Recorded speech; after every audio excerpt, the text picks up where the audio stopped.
lot of the names that were on there, but there's a lot of people with us tonight that maybe don't really know who I am. So let me take a second to introduce myself. My name is Shane Bybee. I am the president of Bybee College Prep. A couple of notes on tonight's webinar. I am recording the session. I will have it available for those people who have been able to participate in it later on. Excuse me. But there will be a recording of it. If you have a question during the webinar, then you can send it to me at Bybee College Prep on Facebook. You can tweet me at Bybee Prep, or the best way to get in touch with me is to email me, Shane@Bybee College Prep. And I've got the chat function turned off for the webinar. It's an automatic thing I do. I do a lot of classes with this with students. And so I find it better to have the chat function turned off when I'm working with students. But if you have a question that comes up, you want to be sure and ask me, feel free to email me during the session. I do have my phone right here. I won't check it during the session, but at the end of the session, I am going to have a Q&A where we're able to answer any questions that you might have about anything I talk about tonight, anything else that comes up. We will turn the mics on too. You can always turn your mic on and we can do a question in the answer period there. The webinar is probably going to take about 30 to 45 minutes of presentation material and then the Q&A at the end. But that's a little bit about me. If you're wondering how I got into this, like why do I know anything about test prep?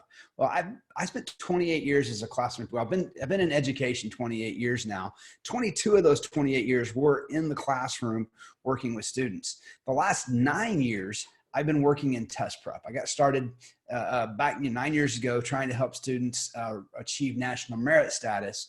And that got me started in test prep, which then developed into college prep. I have a bachelor, I have a BS in secondary education. I have an MS in educational leadership.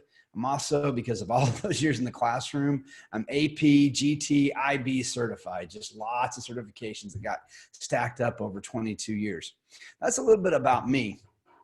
And when I got started in this test prep thing over the last 5 years since I've been running my own business, the thing I've seen happen the most that I can really provide the most value for parents, which is why I wanted to have this webinar, is where's your volume helping them come up with a plan.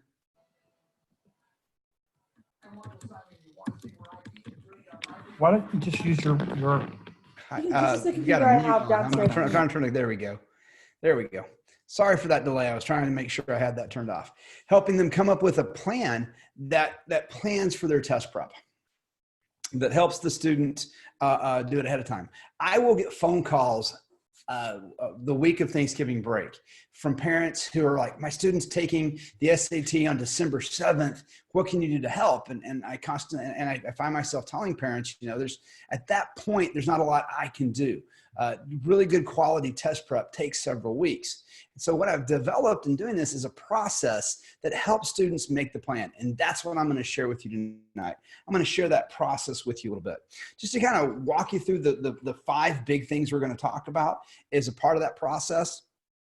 The first thing you want to do is to research your target score, to find what your target score needs to be, what a score is. You hear students talk, oh, I got to make a 1600. No, you don't. It all depends on where you're wanting to go to school. So I'm going to talk about how to research that target score. I'm going to show students how to figure out which test is right for them, how to compare the tests, what to do. I'm going to talk about picking test dates because some test dates are definitely better than others. And then once you know what your test dates are, we're going to plan your test prep. The very last thing we're going to talk about tonight is what I think are the 6 steps to a perfect test prep plan, how to make that plan, how to come up with that plan. So let's get started. And I'm going to give you some links and some things as we go through this, show you some websites that are very helpful as you research. But the first thing you want to do is you want to research your target score. You want to know what kind of score you need to get into the particular school you're looking to get into. If the school you're looking to get into will accept a student at a 1270, you're not more likely to get into that school at a 1400 than you were at a 1290 or a 1300. So that's an important thing to know. The big question is, or I'm out of order already, I apologize. The thing I want you to know about test scores is that at absolute best, test scores are a distant 4th in the most important criteria for college admissions. at best. And that's not just me talking. This is data from the 2019 National Association of College Admissions Counselors, their state of college admissions. And you will see right here, this fourth line right here has, there it is, admission test scores is the fourth thing on the list. Notice that the first three things are all pretty much grades, right? Grades, and then the strength of the curriculum. How strong was the school you were attending? And if you take about these two categories here and just look at these two categories right here, and you compare them, everything else after this is a very distant, a long ways back. So grades and then the test score. And if you take these two categories together, that's about 82%, where everything else is around 84. This is 80, almost 90, right? And about 90, about 89.5 between those two. So that really breaks down. It shows you where the most important criteria are for most colleges. Some interesting things on this particular sheet, like how class rank is way down here. Only 38% of schools in this survey considered it to have considerable or moderate importance. And this is a survey of around 220 schools, about 10% of private and public, private nonprofit and public universities in the country. So at best, test scores are a distant fourth to what what's going to get students into college admissions. The thing that test scores do provide for the college application process is context. We are living in a world where 48% of students these days report having an A average. There's a survey that was done in 2018, and 48% of high school students in that survey reported having an A average, which means with the wide range of grading skills that are out there, colleges have no idea what an A average from one high school means compared to another high school. So this is a way of getting context for applicants across the country. If you're at a school that has a 4.0 solid GPA, that's their grading scale, versus a 100-point grading scale, versus a school where the valedictorian may have a 4.2 on a 4.0, but then also has a 1360 SAT, they're trying to get some context on exactly what that means. So colleges are mostly going to use this test scores to provide that context. Second thing that a lot of colleges will do is use them for scholarships, particularly automatic scholarships. Universities like Baylor and Oklahoma State, Arkansas, and Alabama, they have some pretty generous automatic aid scholarships that kick in based on GPA and test scores, a combination of those two things. So that's something that can happen as well. And then there's outside scholarships. Test scores are often a factor in outside scholarships when they start considering what to do. One big thing is about placement. This is where we're really seeing it happen a lot more too, even for schools that have gone test optional. About 1,000 schools right now have some sort of test optional policy, but what they don't tell you is that of that 1,000 schools or so, about 700 of them still are going to use the test score to place in classes. And the big thing they're going to want to know is, does this student need to be in regular or developmental classes? And developmental classes, back when we were going to college, developmental classes were those things that they called remedial classes. These are the classes that students have to take. They're required to take them to take higher level classes, and they get 0 credit. They cost the same as a regular class, but you get no credit. And your test scores, SAT and ACT, are going to be used a lot of times to determine if you qualify for that. They're also helped as part of prerequisites. Several universities are now saying that for certain degree programs, students need to be calculus ready. The University of Texas actually came out this year and said, if a student is going to be, for a student to be accepted into the business school, the engineering school, or an economics major, they have to be calculus ready. Not really super clear what that means. Does that mean they've taken calculus in high school, that they took pre-cal in high school and have a good SAT, ACT math score? But they are using it for placement in classes, without a doubt. Schools are using it for that. That's what the test score is getting used for. So keep that in mind as you start researching your scores, because that will give you, as you start researching them, you'll get a picture of the scores you need for particular schools. So if you're wanting to go to a Rice University where the middle 50% on the math SAT, their 25th percentile cutoff is at an 800 on the math. It's a perfect score. The top quarter of students getting into Rice have an 800 on the math section. That gives you a way to compare your score to what you're going to need in order to be a competitive applicant. The key to getting into your dream school, that school you're looking for, has more to do with staying out of the no pile than really getting into the yes pile. The longer you stay out of the no pile, the better off your chances are. So when you start looking at where you want to go, you can compare your score to what that what that school has traditionally accepted and see how likely you are to get past that first bar of the evaluation. There's some great tools out there to research. Google is probably the easiest. If I go to Google, I can just go in and type in any university. And over here on the right-hand side of the screen, it's going to show me the university. And as I scroll down, it tells me average cost after aid and graduation rate, acceptance rate. And when I pull down more about them, right here, it's going to tell me that in 2016 and 17, the mid-range, the middle 50% SAT was a 550 to a 650. On reading and writing, and a 570 to a 670 on math. The ACT composite was about a 28. I can figure that out just like at Google. Now, the downside of Google is that right now, 2016-17 is about as current as Google is on these particular scores. They did this a couple of years ago, and they just have not really updated the information, loaded in the new information. If you want the most up-to-date information, then you'll go to College Navigator. I love College Navigator. Of all of the resources out there, especially the free resources, it's fantastic. The best thing about College Navigator is you've already paid for it. College Navigator is the website that the Department of Education uses to curate all of the information that universities are required to give them. So if I can go into College Navigator, I can search in a lot of different ways. If I actually know the school I want to apply to, I can put the name of that school in right there. If I'm not sure of the school I want to apply to, but I know what I want to major on, let's say I want to be a mechanical engineering major, I could go in and type in the mechanical engineering part. I could add that to the majors.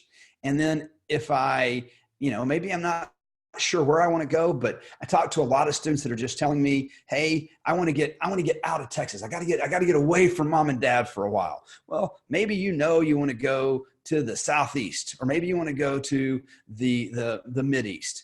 Everybody seems to want to go to California. So if I want to see all of the mechanical engineering programs in those places, I now have a list of 200 schools I can go through. I can narrow it down even further if I talk about bachelor's degrees and public, private, nonprofit, four-year universities, show results on that.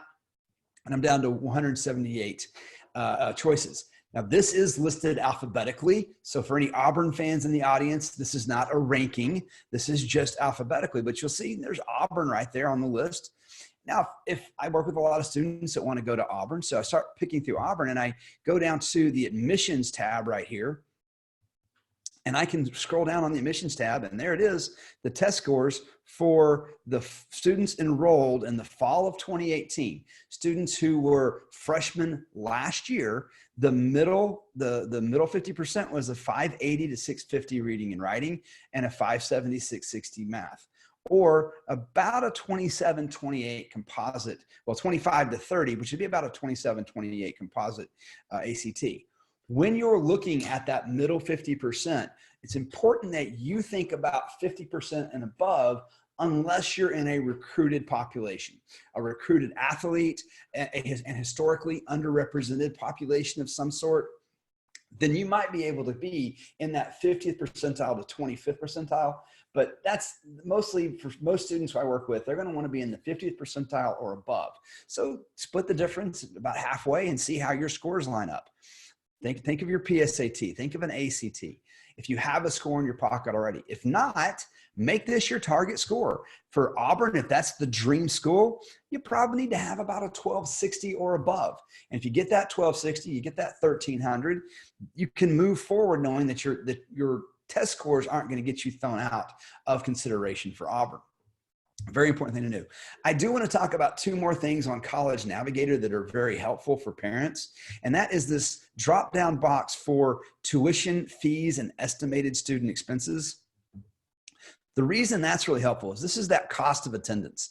This really breaks down what Auburn estimates it will cost to attend their university. So if you were out of state and you were living on campus, it's probably going to be about $51,000 a year. That's their full sticker price cost of attendance. The other thing, once you really start wanting to look at the school, is to look at this net price. When you pull down net price, this breaks it down by income and tells you from different income levels about what those income levels paid. Now, this is in state, so it's not going to be perfect.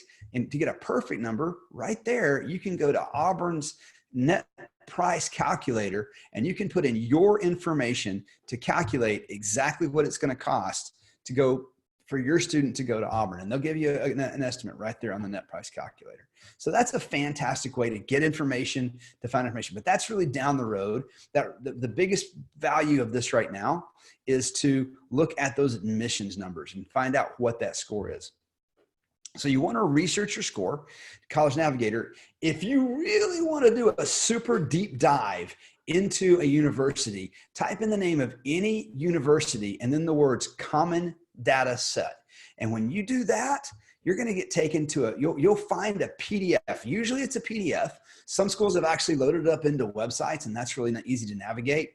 This is the common data set for Texas A&M for the year 2018-19. So this year's sophomores, the common data set for the class that started this year is not out yet. But when I start looking through the common data set, what I want to find is section C, way down here. Section C tells me first time, first year freshman, and I'll blow this up just a little bit and we'll take a look at some information. But right here, this is where the university says, hey, here's what you're required to even be considered for grades. That's interesting. But for me, one of the most interesting things is this C7 section where it tells me what is very important. We saw a little while ago on the NACAC list of what was important. But look how A&M rates class rank as very important. And you'll see why in just a minute. But class rank, academic GPA, standardized test scores, those are all very important. And the application essay is important. Recommendations, things like that are considered. There is no interview. So lots of things about what A&M is going to look at in the common data set. And then if I go down here to section 9, C9, I can look at the freshman profile. Here I can see, there it is again. And it tells me, how many submitted SATs, ACTs. A little farther down here, I can see what the score ranges were. But here's something fascinating. For A&M, this section C10, I can see that 63% of students who got into A&M were in the top 10th of their high school graduating class, and 92% were in the top quarter of their graduating class. Now that's because A&M has their academic admit policy that's still good for this year. It's the last year they're going to have it. And I also noticed that they have 83% of students applying or submitting what their class rank was. So these numbers are going to be pretty accurate, that's where the numbers landed. A&M, side note here, is getting rid of academic admit policy. For the last several years, if you're in the top quartile of your class and you had a 1360 on the SAT or a 30 on the ACT, you would be automatically admitted to A&M, no guarantee about your major. For the high school graduating class of 2021, that is going away. They will be doing a holistic review next year. So those are some great resources for researching your score, how to research your score. Get a list of the schools, know what major, and then know what kind of test scores you're going to need to get into that particular school. Once you've done that, you know what kind of score you need. Now it's time to figure out which test is the right test for you. And the way you're going to do that, the way to choose is really pretty straightforward. No high school student is looking forward to this either. You're going to take one of each test. They're free online. Used to be, we would tell students, oh, go ahead and sign up for both, take one of each without any kind of prep and just get a baseline, see which one's better. Well, that was great back in 2005 when we didn't have just tons of released official tests online. online, we have that now. You can go to College Board right now and you can find 10 officially released tests from College Board, and you can pick one of those. I'd suggest practice test 7. Practice test 7 is usually the best for a diagnostic, but you can pick one of those and use it to find out what you did. Then you can go to ACT.org and you can get their free test that they give. Take both. It does mean you're going to have to set this, the student's going to have to sit down for about 8 hours, but that is the absolute best way. If you find one of these hybrid tests that says it can tell you within one sitting what the test is, I don't trust them. They're not created by the companies that create the tests, and you do not get valid results from them. So take each one once, and then compare the scores. Inside your notes, if you printed the notes, I included this chart that we created. This is just a simple XY chart. And if you compare your scores and you look at your ACT and your SAT and they land right here in the red, well, go with ACT, focus on that test. Or if you compare them and they land up here in the blue, go with SAT, go with that test. If you are like 99% of the students I meet with, your scores are really going to land in this dark blue area here in the middle somewhere. And if they land in here, now you just get to pick which test you think is better for you. Most students are going to pick the test that they dislike the least. There's not many students that I find that are like, man, I really like that SAT. It was fun. But I do talk to a lot of students who are like, you know what? I like that test. I will say my suggestion is focus on the SAT. And that's not because of anything about my focus is on the SAT. It's really about with the SAT, you have fewer concepts. The scope of what you have to cover is narrower, and you have fewer sections. So you don't have that science section you have to prepare for. So the amount of time you have to prep is different. An important difference, the biggest difference for me, and this is my opinion, between the two tests is just speed. ACT is an incredibly fast test. On the SAT, you're going to get 180 minutes to answer 154 questions. On the ACT, you're going to get 175 minutes to answer 215 questions. That's 5 fewer minutes to answer 60 more questions. That to me is the biggest difference between these two tests. You're just having to go on the ACT. So you got to learn a lot of just how to recognize right answers quickly. But compare the scores. Most students I talk to land in the middle area, and then it's just a matter of seeing which test you like better. Once you've done that, you know the score you need, you know the score you need to get in particular schools, and you know which test is better for you, it's time to pick your test dates. And there actually is some logic into picking your test dates. The number one thing about picking your test date is when do you take Algebra 2? The math section on both these tests is very heavily algebra. The ACT has a little more geometry than the SAT does, but they're both very, very heavily algebra. Until you have completed all or most of Algebra 2, you're just not going to have learned the concepts and gained the mastery that you need to do better than around a 550, maybe a 600 on the math section of the SAT. If you are taking Algebra 2 your sophomore year or before, plan on the fall of your junior year to take the test that you're going to take. If you're taking Algebra 2 your junior year or later, well, you're really looking at the spring of your junior year is when you're going to be taking the tests. Now, not every test date is equal. The SAT and ACT are both given 7 times a year, and they're pretty much the same month every year and kind of the same weekend of that particular month. So we know that the SAT is going to be given in August, October, November, December, March, May, and June. ACT is September, October, December, February, April, June, and July.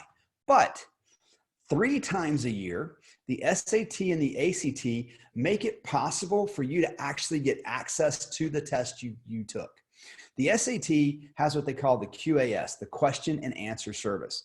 And that is a digital access to the test that you took. The ACT will actually send you a copy of the test booklet of the test you took, which is amazing.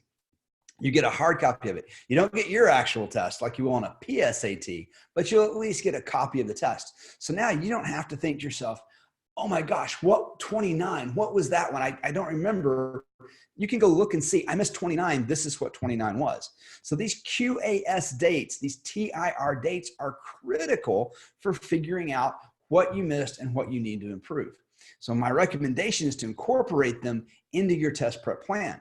With that in mind, you're planning on 2 or 3 test dates. Most of the students I work with end up taking the test twice. They know what score they need. They're done after the second test. When you do that, incorporate a QAS or TIR date into your test taking strategy. Ideally, the first test you take, if at all possible. But you do want to consider scheduling conflicts. And there's some crazy ones. Extracurricular activities. If you have a student who's in marching band, can you imagine if that student was trying to prepare for the October SAT in their junior year this year? There were some marching band seniors who had to take the October SAT. I get it. But a junior who doesn't have to take it yet doesn't need that added stress with marching band or volleyball. If you're a baseball player, think about how busy the spring is going to be with baseball season. And what makes sense. There's even some situations that the March 14th SAT this year is for a lot of students going to be the second weekend of spring break. So they're having to schedule, well, do I take that? Or I'm going to go skiing. I don't want to go skiing now. There's things like that you need to know to plan ahead, to plan in advance. Also think about AP testing. If you have a student who's planning on taking 2 or 3 or more AP exams next May, the May SAT is the Saturday before AP testing starts. So if you're wanting to prepare before the SAT starts, you're not going to have time. You've got to get ready for that APUSH exam and that AP English 3 exam and that AP Physics exam. They're just going to have work after work stacked up on you. They don't need to voluntarily add the stress of this. So let's go back and talk about Algebra 2 then. If Algebra 2 is the key thing, and I've completed Algebra 2 sophomore year before, my perfect plan for taking the tests is to just, on the SAT, plan on an October-December combination. October, you'll get the QAS. About 2 weeks after you take the test, you'll get a chance to look at what you missed, and then you can prep for the December test as well. If it's an ACT that you're looking at, do December, February as a combination. If you're taking the test in the spring of your junior year, then for the SAT, do March and June. For the ACT, do April and June as your combination for those tests. That's going to let you then take advantage of the August SAT your senior year, maybe the October SAT your senior year if you need it. For the ACT, you've got the July ACT. You've also got a September and an October ACT you could take for that test. So that's really kind of when to look at tests, a plan of how to combine it. If you do it right, a lot of students are done after the first test if you get the score you know you're looking for. Now, how to plan your test prep. So you know the score you need, you know which test is better for you, you know what tests are going to make sense for you. Now it's time to really get into the trenches and plan that test prep. When you're creating your test prep plan, you want to allow 6 to 9 weeks before a test date to actually do focused prep for that test. Give yourself time to do it, and then you can consider your options. You've got really, pretty simply, 3 big options. You can find free resources. I'm going to show you one really great free source here in just a second. You can look at classes. Those are fantastic depending on the classes, or you can do one-on-one tutorials. When it comes to free options, the 2 big free options are Khan Academy and ACT Academy. And Khan Academy is amazing. I did a blog post a few weeks ago about why aren't you using Khan Academy? It's 100% free. It's everything you need. It's got tons of concepts in it here. Here's some cool stuff you can do about Khan Academy. Let me go back and I'll finish this. I just got a request to show the slide about when to take the SAT. I'll come back to that in just a second. So when you're looking at Khan Academy, some great things about what you can do for Khan Academy is you can go in and right here, you can sign into College Board, and Khan Academy will go pull any PSAT results, any SAT results, and automatically populate for you. It'll show you exactly what concepts you are weak on. it'll show you. And so if you see that, hey, you've got a skill level 2 out of 4 of solving systems of linear equations, let's spend some time solving systems of linear equations. And when I hit practice, there's videos available that can explain to me what to do. There's hints that I can look at, and I can practice these programs. I can practice these questions to see about, to learn specific concepts. They have great stuff for math. They have fantastic stuff for writing as well. I will say on Khan Academy, I don't feel like the reading material is as robust as it could be. It's lots of questions, but the reading section is hard to break down into concepts, not like you do with the grammar and the writing section like it does. But there's lots of stuff to practice on Khan Academy. Another great thing about Khan Academy is back here on the dashboard, I can choose a practice schedule. If I know I'm doing the March SAT, that March 14th SAT, then it can send me reminders, and it will do a practice test plan for me. It'll show me, hey, do these practice tests, and then it's going to ask me, when do I want to do work? I find a time of day that's good for me. Tell it I want to do 15 minutes a day, 9 o'clock at night, create the practice plan. And now every night at 8:58, I'm going to get an email that says, hey, do some practice on Khan Academy.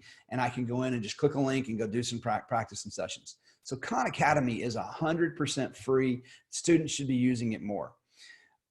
ACT Academy, in my opinion, was really just thrown together to be a response to Khan Academy.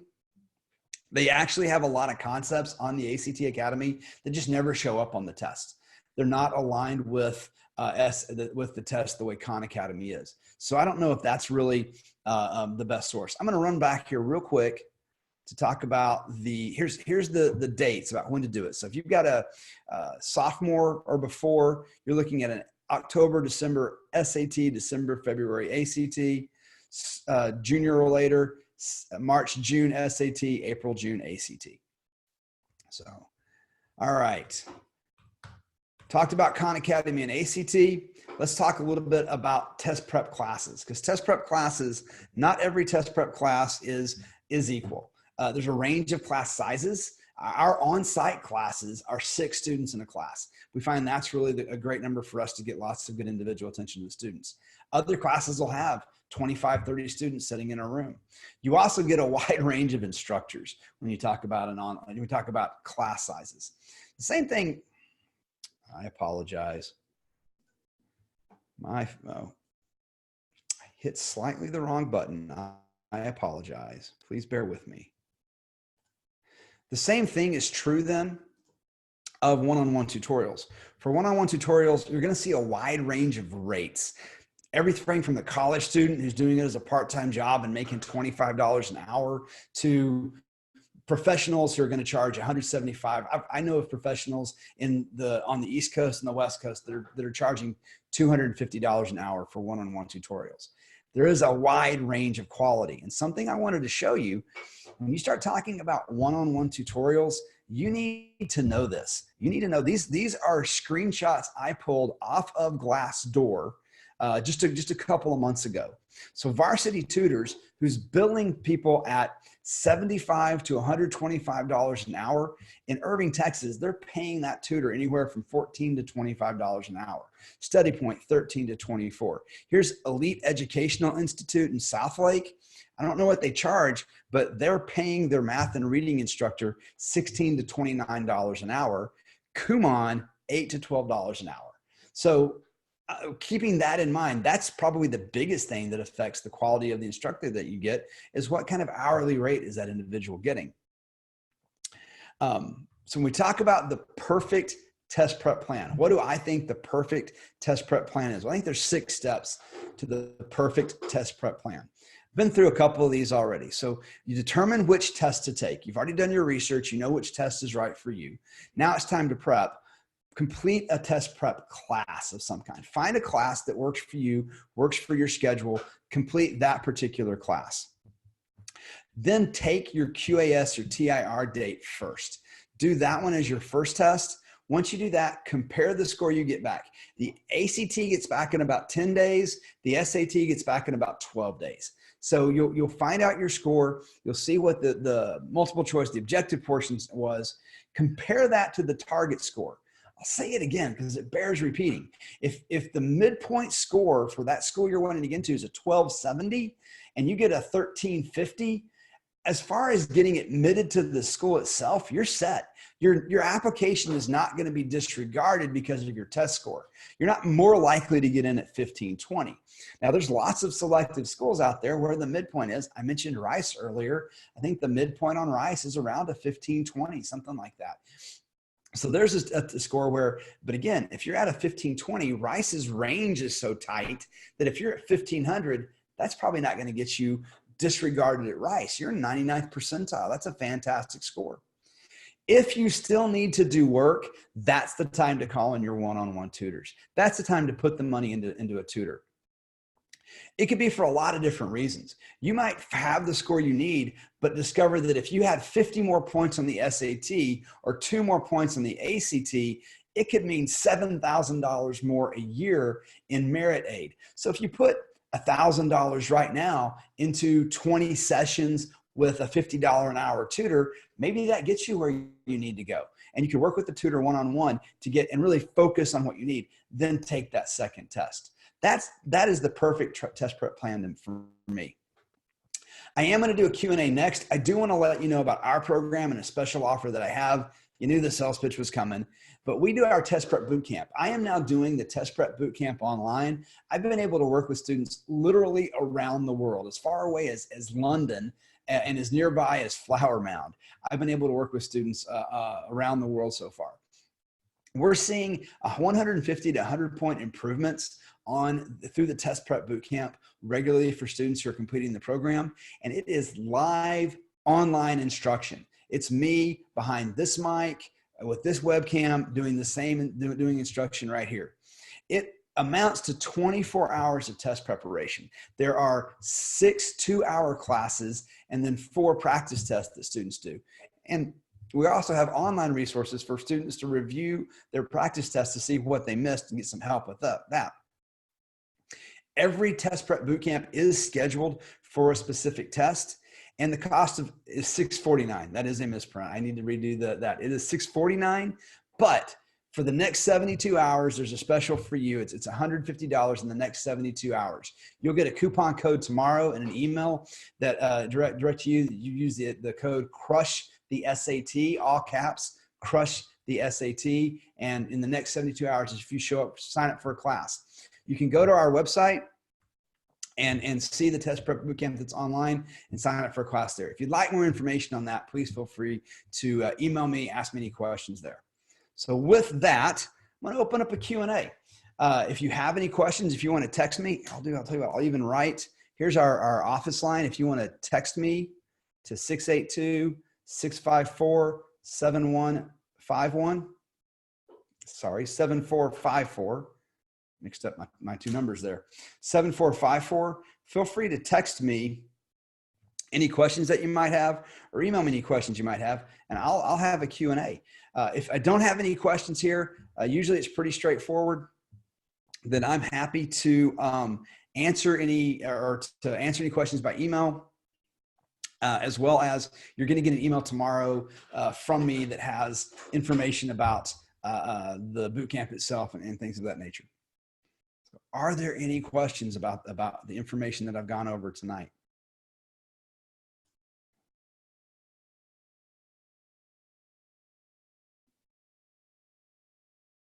If you do have a question, you want to ask it in the room, just raise your hand inside the webinar. There's an option to raise your hand. If you'll raise your hand, it'll pop up for me and I'll be able to call on to talk with you.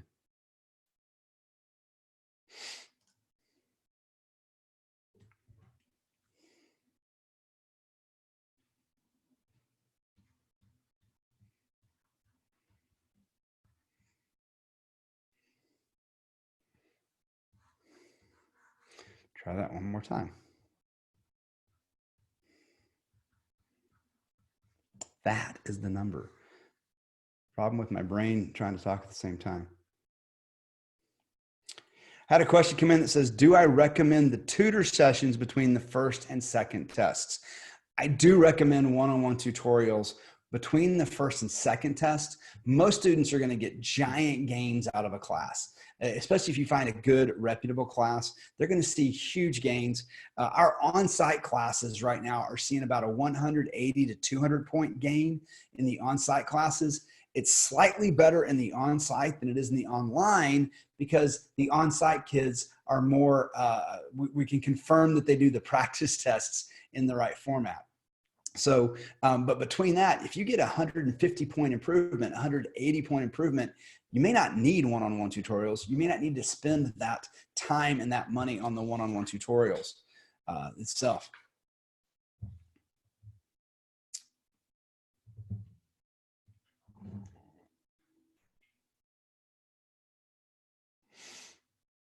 I have another question here that says, what would an optimal time to take the SAT if I'm in marching band?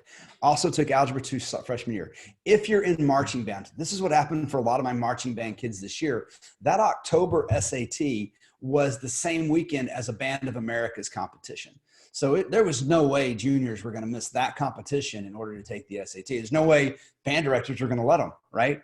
So the best option for a junior that's already taken Algebra 2, you're still going to be probably looking at a March SAT date for your first date. I would go ahead and plan on March. December is fine. I did have a couple of students who did August. The problem with the August SAT date is it is at the end of August. And so if you're in marching band, again, looking at time to prep, you're probably up at summer band practices last week of July, maybe even earlier than that, all the way up until the start of school. So while it sounds like at first, great, man, I can take the August test and I have nothing else going on. Well, junior and marching band, you do, because a lot of juniors are section leaders, things like that. So you have leadership kicking in. And so there's a lot of responsibilities that are getting put on you that maybe you're not anticipating. I did have some band members do the August test this year, and they rocked the test. Band kids are amazing. They do that on a regular basis. They rocked the test and they're done. If they decide to take it again, fantastic. But they got like a 1510 or a 1520 and they don't want to look at it ever again. They don't have to.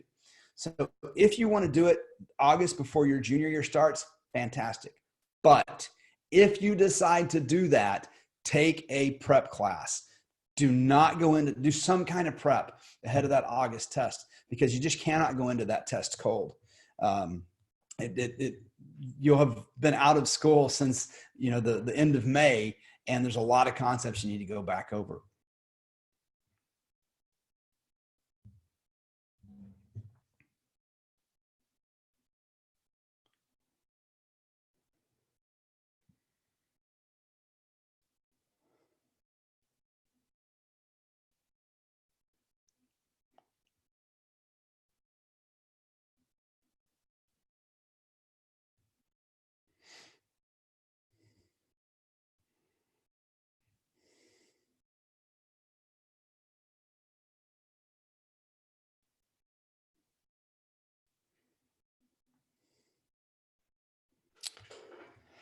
All right. One thing I realized as I was going through that I didn't mention that I do want to go ahead and talk about is one other test date that you have. So some schools have gone to what's called a school day testing environment. I didn't really talk about that, but the school day test, a lot of schools are now offering. You may have seen this when I was pulling down Khan Academy, and it said school day on there. That's happening for a lot of schools too. And so you may have an opportunity to take a school day SAT. If you have that opportunity, take advantage of it. A couple of things about it. It's always a QAS date. Part of the agreement of a school day SAT is that the student will get access to it. You can get access to that particular test if you want it. That's an important thing to know. One other note about QAS and TIR dates, just now realizing I didn't point out, that is an additional fee. The QAS and the TIR are not something that comes automatically. You have to pay an extra fee. If you qualify for a fee waiver for your SAT itself, then you will qualify for a fee waiver for a QAS. TIR, ACT is a little, I don't know if ACT does that or not. I know SAT does. SAT is very generous with fee waivers for students who need it. So that's possible. But do get that. if you take a school day one, then the QAS is an automatic part of that, and you can get out that access. So if you add a school that is going to offer a school day SAT, it's usually on a Wednesday. Take advantage of it and do that school day SAT. But again, prep ahead of time. Here's the biggest reason to do prep ahead of time more than anything else. I don't know if you heard about the student last spring who ended up suing College Board because College Board accused her of cheating. Well, the number one flag that goes up is if your test scores improve about 300 points on an SAT, that immediately sends up a red flag where they go back in and look at your test booklet and your answer document. Doesn't mean you're actually going to get a letter from the SAT if you didn't. Then they start looking at other items like erasures inside the test book, the answer document, how many times you changed an answer to match the answers of the people around you. Things like that will come up. But the big reason is to just not even have that red flag to go up at all. You want to make as high a score as you can on the first test you take, the very first one. That way, anything else is just gravy after that. It's also important for the very few schools, not many, who do ask to see your entire test history. I'll use Stanford as an example. Stanford wants to see every SAT or ACT you ever took in preparation for applying to college. So it helps with them to see, hey, you already started pretty high and then you took one more test and that was it. I've had several students who've come in, taken one test, made a 1550. Stanford's the dream school. They can be done with the test now. So that does happen as well. Something to know when it comes to doing prep ahead of time. I'll stick around and answer more questions. I do want to say one last thing. So if you think of something else and you want to contact me, you can always find me. My website is bybeecollegeprep.com. You can email me anytime, Shane@BybeeCollegePrep. I'll stay here and ask any more questions anyone has. One other thing to point out, I'm doing this webinar again in December. A few things tonight. This is the first time I've done this particular webinar, so there were a couple of rough patches. I apologize for those, but I'll be doing it again in December. Hopefully it'll smoother. I am going to send you an email, some kind of saying, hey, I hope you enjoyed it. I'd love to hear any feedback. Like if there was something that you were hoping to find out about tonight that I just didn't cover, give me that information as well. But the big thing I want to do is if you know people that this would help, I'll send you the date of when our next webinar is going to be, and just please let them know. Let them know that the webinars are out there. I know a lot of people signed up today. You just felt like probably short notice. We'll be sending out information again about the webinar that's coming up in December. Thanks again for attending. I'll stay around and answer any questions that you might have. Let me know that. Email me, text me, however you want to get in touch with me, and let me know how I can help.